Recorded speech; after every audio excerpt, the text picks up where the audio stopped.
Hello everyone. Hello everyone, आज हम बात करने वाले हैं class 12th issue of share का चैप्टर आज हम पढ़ने वाले हैं। क्लास में हम ये चैप्टर पूरा पढ़ चुके हैं। बस इस वीडियो में हम इसको क्या करेंगे, रिवाइज करेंगे और होप कि मैं दूसरी वीडियो भी डालूं जिसमें हम कुछ क्वेश्चंस, जो इंपॉर्टेंट क्वेश्चंस होंगे, एमसीक्यूज होंगे, वो भी डिस्कस करेंगे। देखो, जब मैंने ये चैप्टर आपको पढ़ाना शुरू किया था तो इस चैप्टर के अंदर सबसे पहले मैंने आपको ये बताया था कि कंपनी का मतलब क्या है।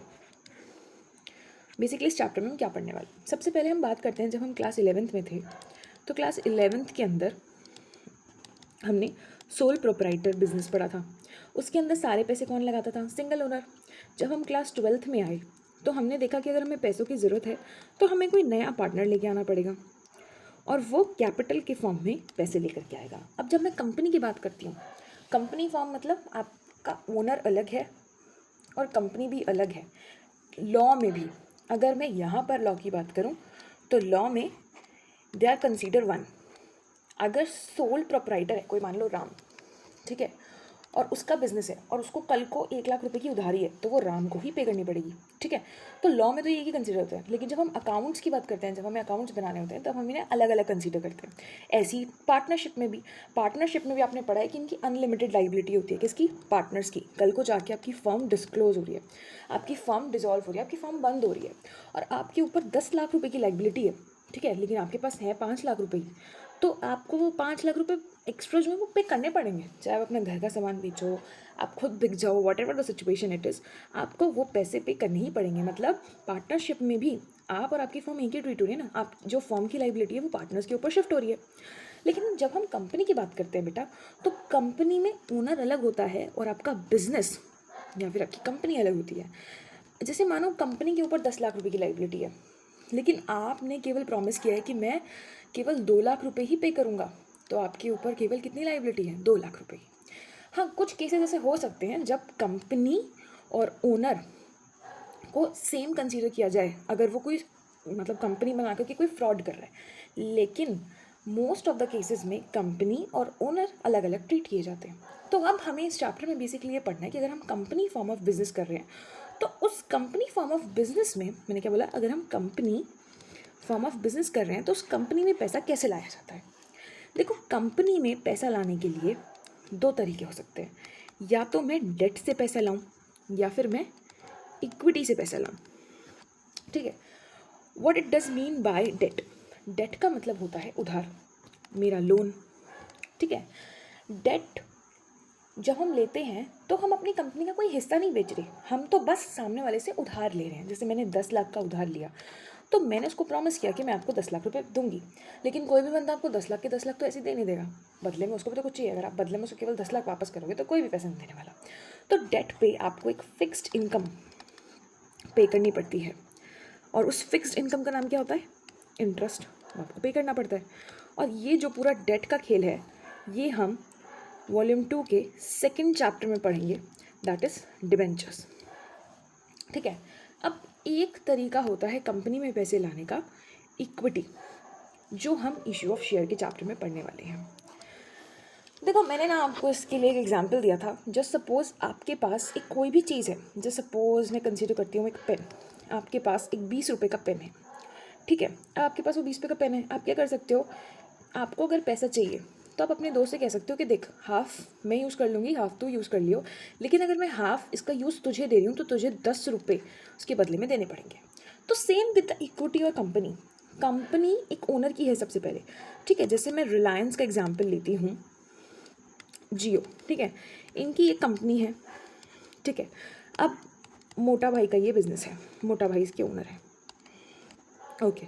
इनके पास अभी 100% शेयर है। कल को जाके इन्हें पैसे की ज़रूरत पड़ती है अपनी कंपनी में, तो ये क्या करेंगे, अपनी कंपनी का कुछ पोर्शन सेल कर देंगे। अपनी कंपनी का क्या कर देंगे, कुछ पोर्शन सेल कर देंगे और उसके बदले में पैसे ले लेंगे। अब मानो उन्होंने 5% पोर्शन बेच दिया। अब जो उन्होंने ये 5% पोर्शन बेचा है ना, तो इससे इनकी क्या कम हो गई, बताओ, इससे इनकी ओनरशिप कम हो गई उस बिज़नेस पे।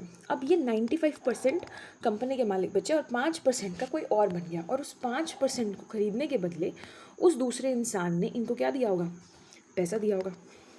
तो उसके थ्रू ये क्या करते हैं, अपनी कंपनी को बढ़ा सकते हैं। लेकिन ये प्रोसेस इतना सिंपल नहीं होता। इस सब प्रोसेस को ही बोलते हैं इशू ऑफ शेयर। हमको अपनी कंपनी का कुछ अगर पैसे चाहिए और इक्विटी के थ्रू चाहिए तो हमें अपनी कंपनी का कुछ हिस्सा बेचना पड़ता है, ठीक है। और सामने वाला फिर उसका क्या बन जाता है, ओनर बन जाता है। अब देखो इक्विटी में ना दो तरीके की होती है, मतलब इक्विटी में जो शेयर होता है वो दो तरीके का होता है। शेयर ही तो बेच रहे हैं, हम अपनी कंपनी का शेयर बेच रहे हैं। इक्विटी में एक तो होती है आपकी इक्विटी शेयर्स में, मतलब इक्विटी में दो तरीके के हो सकते हैं। एक तो होते हैं आपके प्रेफरेंस शेयर्स। बेसिकली शेयर्स आपके दो तरीके के होते हैं, इक्विटी नहीं, शेयर्स आपके दो तरीके के होते हैं।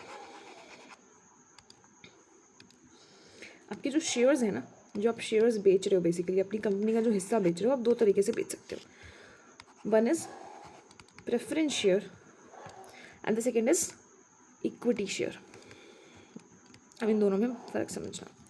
देखो जो प्रेफरेंस शेयर्स होते हैं ना, अगर मैंने अपनी कंपनी का किसी को प्रेफरेंस शेयर दिया, मतलब मैं अपनी कंपनी का हिस्सा बेचा और उसके बदले में मैंने उससे पैसे लिए, तो अगर वो प्रेफरेंस शेयर वाला मैंने अगर उसको पैसा दिया, तो देखो अगर मैं अपनी कंपनी में किसी को मालिक बना रही हूँ तो मैं उसको वोटिंग राइट दूंगी। लेकिन अगर उसने प्रेफरेंस शेयर वाला शेयर लिया है, वैसे वाला हिस्सा लिया है, तो उसको कोई भी वोटिंग राइट नहीं मिलता, नो वोटिंग राइट। मतलब वो ओनर तो है लेकिन वो वोट नहीं कर सकते, डिसीजन मेकिंग में उनको कंसीडर नहीं किया जाएगा। लेकिन अगर मैं इक्विटी शेयर वाले शेयर्स देती हूँ तो they are the real owners, they are the real owners, इनको वोटिंग राइट मिलता है। ओके अच्छा आगे चलते हैं। अब जो प्रेफरेंस शेयर्स होते हैं ना, उनको हमें फिक्स्ड डिविडेंड देना पड़ता है। इनको हमें क्या देना पड़ता है, फिक्स डिविडेंड देना पड़ता है, मतलब फिक्स इनकम देनी पड़ती है। डिविडेंड मतलब प्रॉफिट का कुछ पार्ट हमें इनको फिक्स तौर पे देना पड़ता है, ठीक है। लेकिन जो इक्विटी शेयर होते हैं इनकी कोई भी फिक्स्ड इनकम नहीं होती, नो फिक्स्ड इनकम। देखो आपकी कंपनी ने 10 लाख रुपए कमाए, उस 10 लाख में से आप पहले पैसा किसको दोगे, जो आपको इंटरेस्ट पे करना है, ठीक है। जो भी आपने लोन लिया उस पर जो इंटरेस्ट पे करना है उसको दोगे सबसे पहले पैसा, ठीक है। उसके बाद आप प्रेफरेंस शेयर्स का डिविडेंड दोगे। अगर उसके बाद कुछ बच गया तो वो इक्विटी शेयर वालों को मिलेगा, जो 10 लाख उन्होंने कमाए थे उसमें से, ठीक है। इस तरीके से हमारा जो सारा प्रॉफिट होता है वो डिस्ट्रीब्यूट होता है। अब जो आपके प्रेफरेंस शेयर्स वाले हैं इनके नाम के आगे प्रेफरेंस वर्ड यूज़ हुआ है। अच्छा प्रेफरेंस का मतलब क्या होता है, किसी को कोई एज देना, किसी को कोई फ़ायदा देना। तो जब हमारी कंपनी बंद हो रही होगी ना, जब हमारी कंपनी वाइंडिंग अप में होगी, जब हमारा बिजनेस बंद होगा, तो सबसे पहले पैसा प्रेफरेंस शेयर वालों का दिया जाएगा। जो मनी रिटर्न करी जाएगी वो किसकी रिटर्न करी जाएगी, प्रेफरेंस शेयर वालों की। बट इक्विटी वालों से पहले पे करी जाएगी, लेकिन डेट वालों के बाद। सबसे पहले पैसा किसे वापस किया जाता है, डेट वालों को, जिनका लोन है ना उनको सबसे पहले पैसा वापस किया जाता है। उसके बाद प्रेफरेंस वालों को वापस किया जाता है और उसके बाद इक्विटी शेयर वालों को वापस किया जाता है। सेम अगर इक्विटी वालों के लिए कुछ बचा तो उनको पैसे वापस कर देंगे, नहीं बचा तो they are the real owners ना, कोई भी नुकसान हुआ तो इन्हें उठाना पड़ेगा। अब जैसे यहाँ पे मान लो 10 लाख बच रहे थे, जितने बचे वो उतने उनके, लेकिन अगर कल को कंसीडर करके ज़्यादा बच गए तो वो भी तो इनके। जितना ज़्यादा रिस्क उतना ज़्यादा रिटर्न, ठीक है। अब ये सारी बात तो होगी थ्योरी पॉइंट ऑफ व्यू से कि हमारी कंपनी क्या होती है, कंपनी में पैसा किस तरीके से उठाया जाता है, ठीक है। और वोटिंग राइट्स क्या होते हैं, इनको क्या मिलता है नहीं मिलता। अब हमें तो बेसिकली इस चैप्टर में प्रैक्टिकल पोर्शन पढ़ना है। और भी काफ़ी सारी थ्योरी की चीज़ें हैं कि कंपनी में कितने मेंबर्स होते हैं, कंपनी कैसे फॉर्म होती है, वो आप रीड कर सकते हो। आपके अकाउंट्स के एग्जाम के लिए तो वो इतना इंपॉर्टेंट नहीं है। हाँ MCQs उसके आ सकते हैं, उससे रेलिवेंट जितने भी MCQs होंगे मैं आपको बता दूंगी। अभी हम मेन ध्यान देते हैं प्रैक्टिकल पे, ठीक है। अच्छा देखो इधर, सबसे पहले जो हम शेयर इशू करते हैं, मैंने आपको प्रेफरेंस शेयर और इक्विटी शेयर समझा दिया। अब देखो जो हम शेयर इशू करेंगे,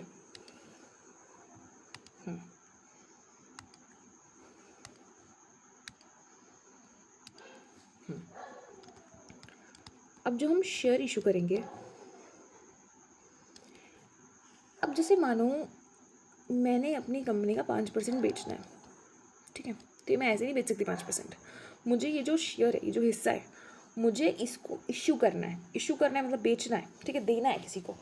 तो ये मैं दो तरीके से दे सकती हूँ, एट पार,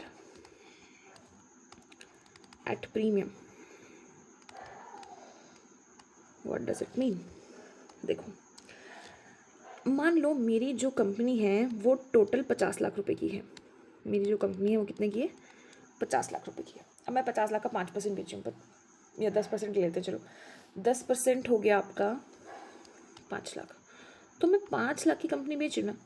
हाँ, अब ये जो 5 लाख की कंपनी अगर मैं 5 लाख में ही बेच दूँ, दैट इज़ एट पार। अगर मैं 5 लाख की कंपनी कुछ एडिशनल वैल्यू पे बेचूँ, उसकी रियल वैल्यू कितनी है 5 लाख, अगर मैं उसको एडिशनल वैल्यू पे बेचूँ, 5 लाख की कंपनी को मैं बेच रही हूँ 7 लाख पे, तो इसको मैं प्रीमियम पे बेच रही हूँ। मतलब 5 लाख तक की तो मेरी नॉमिनल वैल्यू है जो उसकी रियल वैल्यू है, और 2 लाख उसका प्रीमियम है। ठीक है, तो शेयर दो तरीके से इशू हो सकता है, at par, at premium. At par का मतलब जितनी उसकी रियल वैल्यू थी हमने उतने पे बेचा, और एट प्रीमियम का मतलब कि उस पर जो हम एक्स्ट्रा पैसा कमा सकते हैं वो उसका प्रीमियम हो गया। ठीक है, अब इसको समझने से पहले हमें कुछ चीज़ें और समझनी पड़ेंगी। ऑथराइज कैपिटल, जिसका दूसरा नाम रजिस्टर्ड कैपिटल भी होता है, नॉमिनल कैपिटल भी होता है,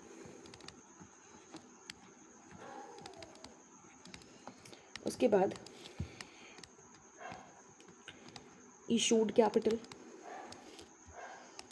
और सब्सक्राइब्ड कैपिटल।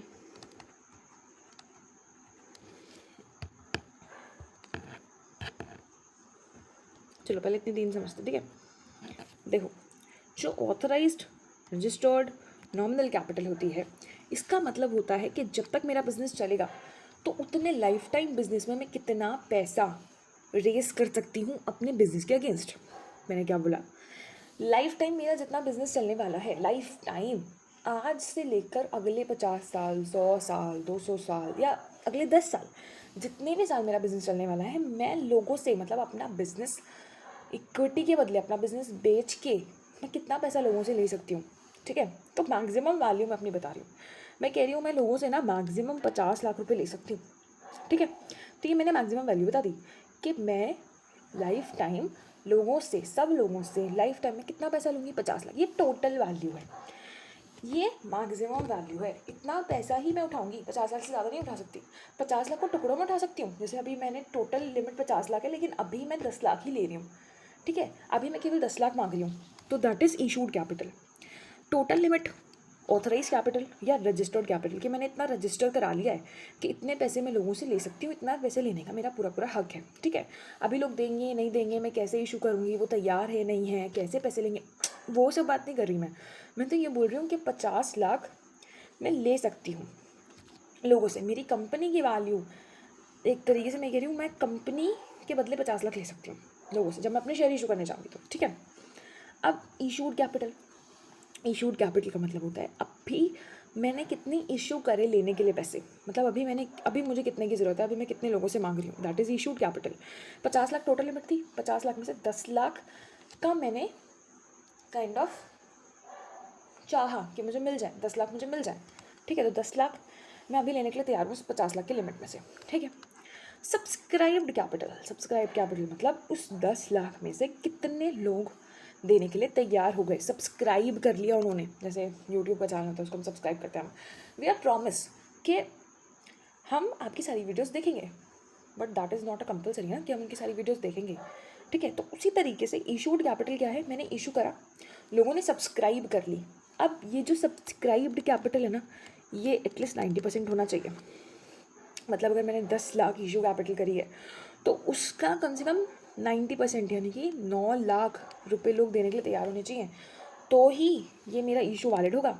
अदरवाइज़ अगर मान लो 8 लाख पैसे मेरे पास आ गए, तो ये तो 80% है, 90% दे देना, तो मुझे ये 8 लाख के 8 लाख पैसे वापस करने पड़ेंगे, मैं ये 8 लाख पैसे यूज़ नहीं कर सकती। ठीक है मैम, आगे चलते हैं। पहले तुम्हें यहाँ तक समझ में आया, सब्सक्राइब कैपिटल हमने ऑथराइज पढ़ लिया, हमने इशू पढ़ लिया, हमने सब्सक्राइब पढ़ लिया। अब देखो, जब लोग तैयार हो गए ना 9 लाख रुपए देने के लिए, तो उस 9 लाख में उस सब्सक्राइब कैपिटल में 3 तरीके की कैपिटल हो सकती है। सबसे पहले called up, paid up, not called up, या फिर नॉट पेड अप। 4 तरीके की। Not paid up, called up मतलब उस 9 लाख में से मैंने अभी जितने पैसे मांगे कि आप मुझे इतने पैसे दे दो, 9 लाख में से सपोज मैंने अभी 4 लाख ही मांगे हैं, तो दैट इज़ 4 लाख हमारा कॉल्ड अप कैपिटल का। मांगे जो लोग तैयार हुए थे देने के लिए उसमें से जितने पैसे मांगे that is called up. Paid up यानी कि जितने उन्होंने दे दिए, जैसे सपोज 4 लाख में से 3 लाख लोगों ने दे दिए, 4 लाख मैंने पैसे मांगे थे, 3 लाख पैसे उन्होंने दे दिए, नॉट कॉल्ड अप। अभी देखो 9 लाख थे ना, 9 लाख देने के लिए तैयार थे, मैंने कॉल कितने करे, कितने मांगे मैंने अभी तक 4 लाख, तो नॉट कॉल्ड अप कितने हुए 5 लाख, ठीक है। नॉट कॉल्ड अप लोगों से मैंने कितने पैसे मांगे 4 लाख, लोगों ने कितने दिए 3 लाख, तो नॉट पेड अप कितना हुआ 1 लाख, ठीक है। तो पहले तुम्हें ज़्यादा ये कैपिटल समझ में आई। कॉल्ड अप मतलब जितने पैसे मैंने मांगे, पेड अप जितने उन्होंने दे दिए, नॉट कॉल्ड अप मैंने अभी मांगे ही नहीं है, नॉट पेड अप उन्होंने दिए नहीं, मैंने मांगे तो पर उन्होंने दिए नहीं। तो तुम्हें यहाँ तक की बात समझ में आई, ठीक है। अच्छा ये रफ करने दो। अच्छा अब जो मैं पैसे उनसे मांगती हूँ, देखो मैं पैसे कैसे कैसे मांग सकते हैं ना,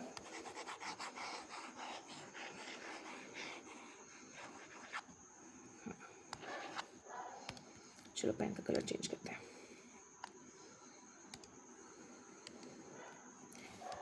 हाँ इधर देखो, आगे चलते हैं। तो हम अभी बात कर रहे थे, हमने authorise capital, issued capital, subscribe capital और सब्सक्राइब कैपिटल के अंदर कौन कौन से पार्ट होते हैं हमने सब पढ़ लिया, ठीक है। अब हम आगे देखने वाले थे, हाँ हम लोगों से पैसे कैसे कैसे मांग सकते हैं। मैंने तुम्हें बताया कि जो शेयर है वो एट पार भी इशू हो सकता है और एट प्रीमियम भी इशू हो सकता है, बताया ना मैंने तुम्हें। देखो एक शेयर की ना वैल्यू होती है, जैसे मानो मुझे 5 लाख रुपए लेने हैं लोगों से, ठीक है, तो इस 5 लाख जो टोटल पैसे मुझे लेने हैं ना, इसको मुझे छोटी वैल्यू में तोड़ना पड़ता है, ठीक है, और फिर मुझे उसे टुकड़ों में कन्वर्ट करना पड़ता है। जैसे मानो ये 5 लाख रुपए हैं, तो ये 5 लाख टोटल वैल्यू है जितने मैं पैसे मांग रही हूँ, ठीक है। तो 5 लाख एक ही इंसान तो नहीं देगा ना, 5 लाख बहुत सारे लोग देंगे, मतलब थोड़े थोड़े लोग दे रहे हैं, तो मैंने उसकी एक वैल्यू बना दी। जैसे 5 लाख मैंने कहा कि 100 रुपये में मैंने तोड़ दिया, ठीक है। तो 5 लाख को अगर मैंने 100 रुपये में तोड़ दिया तो कितने शेयर, मतलब उसके कितने टुकड़े बन गए बताओ, कितने टुकड़े बन गए बताओ, 5,000, 5,000 उसके टुकड़े बन गए, मतलब उसके 5,000 शेयर बन गए। 5 लाख टोटल वैल्यू चाहिए थी, एक मैंने उसको 100 रुपये में तोड़ दिया, मतलब मैंने उसको 5 लाख रुपए को मैंने 100 रुपये में तोड़ दिया, तो 5,000 टुकड़े बन गए। पहले इतनी समझ में आई। अब ये एक एक शेयर है, ये 5,000 शेयर है, मैं 5,000 शेयर इशू कर रही हूँ, 5,000 टुकड़े इशू कर रही हूँ, और उसमें से एक टुकड़ा कितने का है 100 रुपये का, समझ आई।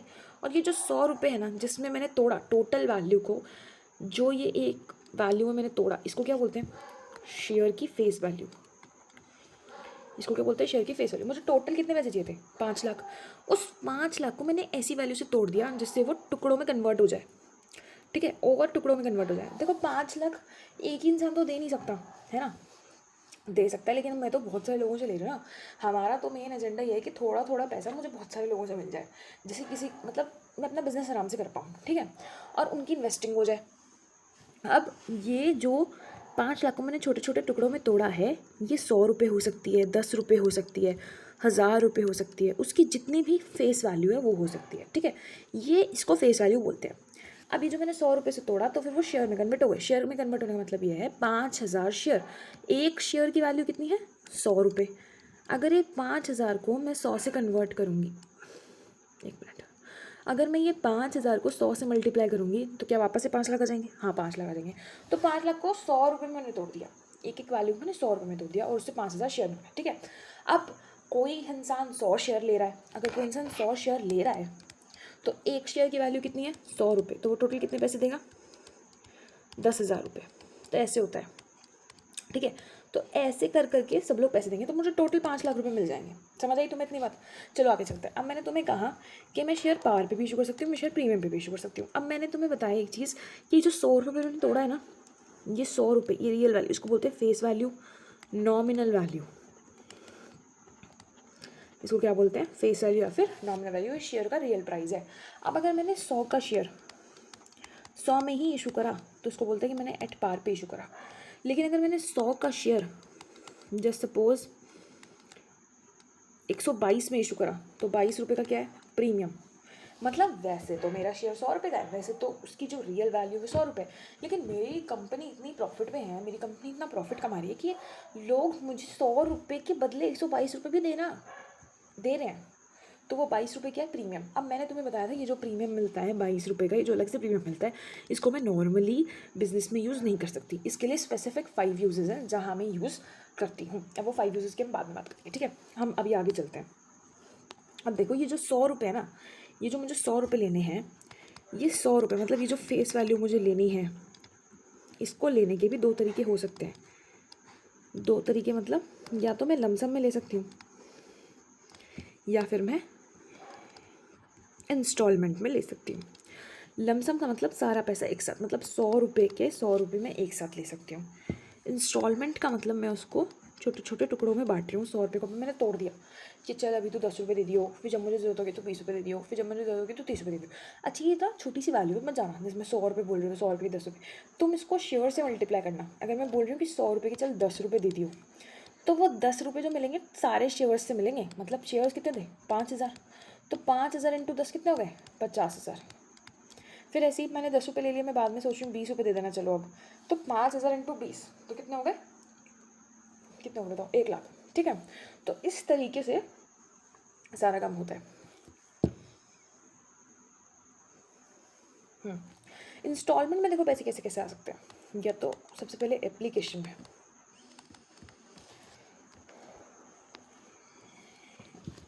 Then allotment, then first call, then second call या फाइनल कॉल। मान लो जो 100 रुपये थे इसको मैंने टुकड़ों में तोड़ दिया कि मैं कह रही हूँ जब तुम अप्लाई करोगे ना शेयर खरीदने के लिए, जब तुम चाहोगे कि मेरी कंपनी का शेयर तुम्हें मिल जाए, तो तुम 100 रुपये में से 10 रुपये दे के भेजना, ठीक है। अब जब मैं तुम्हें शेयर अलॉट करूँगा तो मैं फिर से तुमसे पैसे मांगूंगा, ठीक है। तो मैंने मान लो तुमसे तब 20 रुपये मांग लिए, तो तुम मुझे 20 रुपये दे देना। अब उसके बाद जैसे फिर मैं दोबारा शेयर अलॉट कर रही हूँ, तो मैं शेयर अलॉट करी ना, तो मैंने पैसे मांग लिए। अब उसके बाद फिर मैं दोबारा तुम्हें कॉल करके पैसे मांगती रहूँगी जैसे जैसे मुझे जरूरत होगी। पहले से पहले पैसे क्यों मंगाने, ठीक है। तो अब जैसे मानो यहाँ पे 30 रुपये आ चुके हैं, तो फिर मैंने 50 रुपये मांग लिए, ठीक है। फिर बचे 20 रुपये, मैंने 20 रुपये मांग लिए। तो ये तुम्हारे सिलेबस में तो मोस्टली 5 कॉल्स तक ही जाता है, मैक्सिमम 4 या 5 कॉल्स तक ही होता है। वैसे कंपनी के ऊपर डिपेंड करता है, ठीक है। अच्छा ये जो पूरा ये सब बातें मैं बता रही हूँ ना, ये मैं सब अपने मन से नहीं बता रही हूँ। ये जो सारी बातें हैं ये कहाँ लिखी हैं, ये जो पूरी कंपनी का ये सब कुछ चलता है, ये सब कुछ कहाँ से हैंडल होता है, कंपनीज एक्ट 2013। सारे जो रूल्स हैं, जो सारे लॉज हैं, ये सब उनके अंदर चलता है, ठीक है। जैसे अगर आपने शेयर इशू करा और अगर 90% सब्सक्राइब कैपिटल नहीं हुई तो सारे पैसे वापस करने पड़ेंगे, या फिर जब लोगों ने शेयर अप्लाई करा और उसके 15 दिन के अंदर आपने अलॉटमेंट नहीं करी तो आपको सारे पैसे वापस करने पड़ता है। ये सब कुछ लॉ के अंदर लिखा हुआ है। तो ये सब सारी बातें कहाँ लिखी है, कंपनीज एक्ट 2013 में ये सब कुछ लिखा हुआ है, जहाँ से ये सारी बातें आपको पता चलती हैं, ठीक है। अब ये सारी बातें हो गई, अब हमने सारा बेसिक कवर कर लिया, ऑलमोस्ट हमने सारा बेसिक कवर कर लिया। अब हम बात करते हैं आगे की।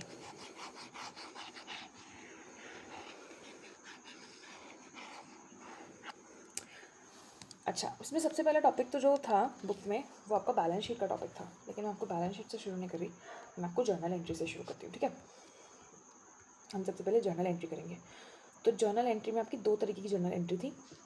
एक थी जब आपने शेयर इशू करा बार पे, शेयर इशू एट बार, और शेयर इशू एट